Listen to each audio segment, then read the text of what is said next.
Cordial saludo, estimada docente y compañeros. Es un gusto saludarlos. En esta oportunidad presentaremos nuestra investigación sobre un ecosistema vital de nuestra Amazonía. Y estamos hablando del bosque de Colina Baja Noaya.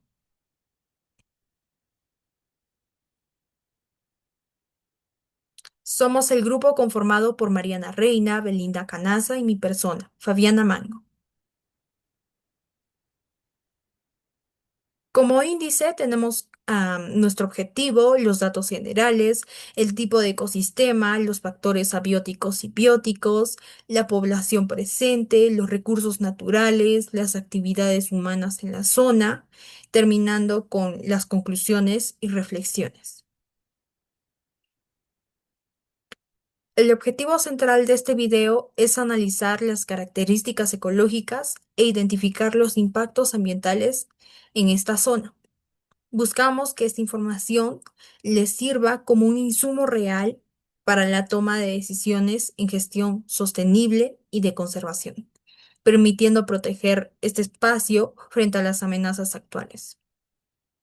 Como datos generales, Noaya se ubica en el departamento de Madre de Dios, específicamente en la provincia de Tahuamán.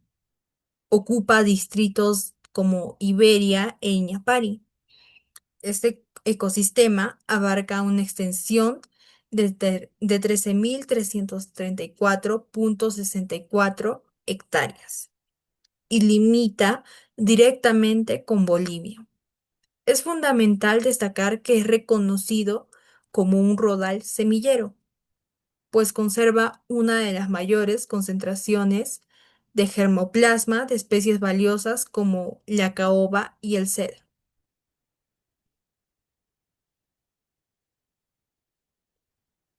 Fisiográficamente se define como un bosque de colina baja, desarrollado sobre tierras de origen fluvial antiguo que forman colinas y lomadas menores a los 80 metros de altura.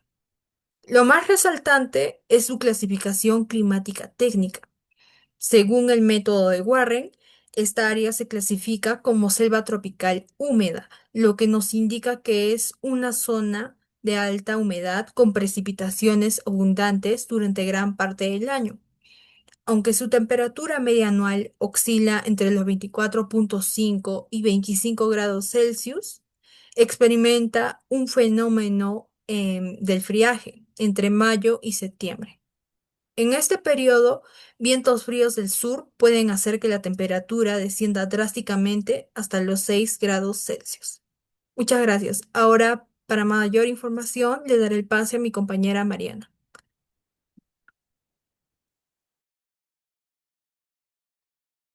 A continuación, les estaré hablando sobre los factores bióticos, que vendrían a ser los seres vivos del ecosistema. Encontramos la flora. En la flora encontramos árboles como el chihuahuaco, el cedro y la caoba.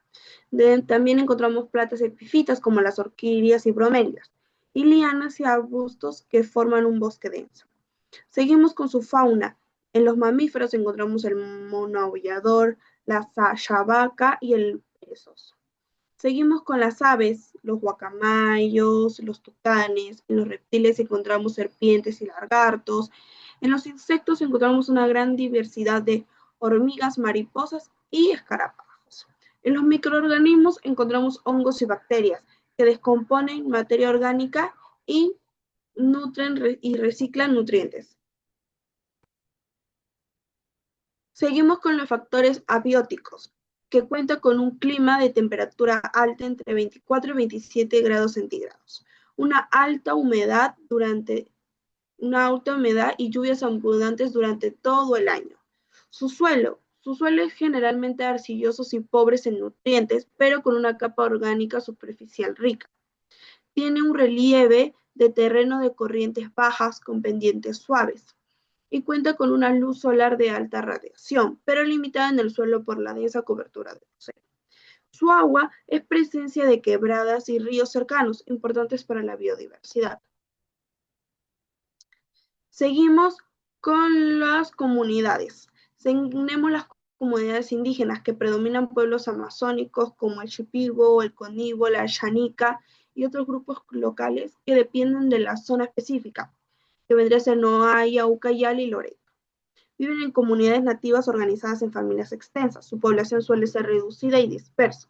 Su población rural, ahí encontramos colonos, o sea, los pobladores mestizos, que se dedican a actividades como la agricultura, que es lo que proveen mayormente la yuca, el plátano y el maíz.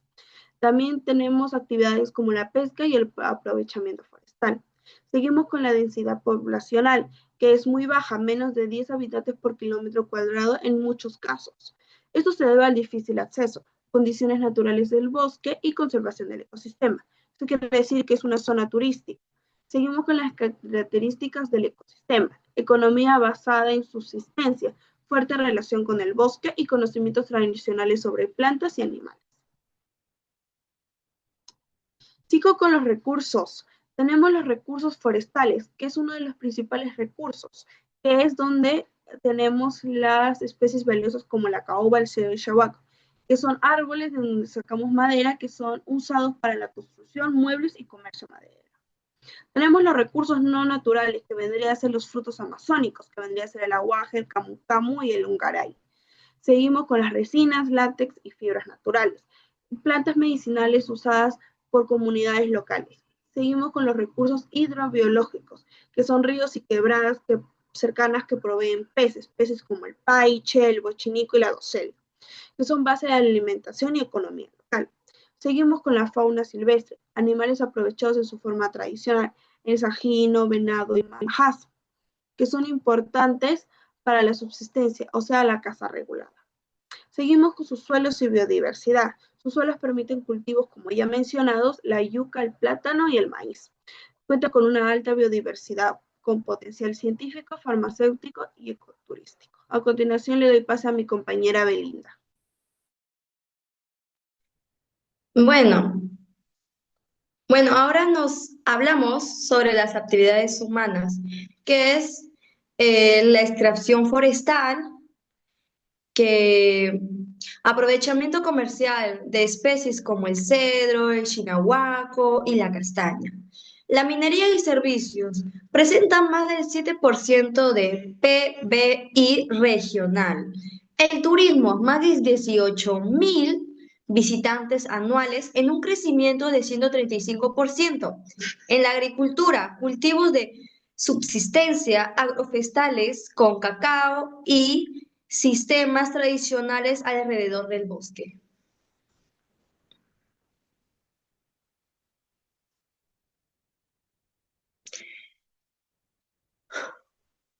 Bueno, con eso tenemos conclusiones que son ecosistemas crítico bajo presión, impacto climático severo, también la necesidad de digestión sostenible. Y en reflexiones tenemos urgencia inmediata.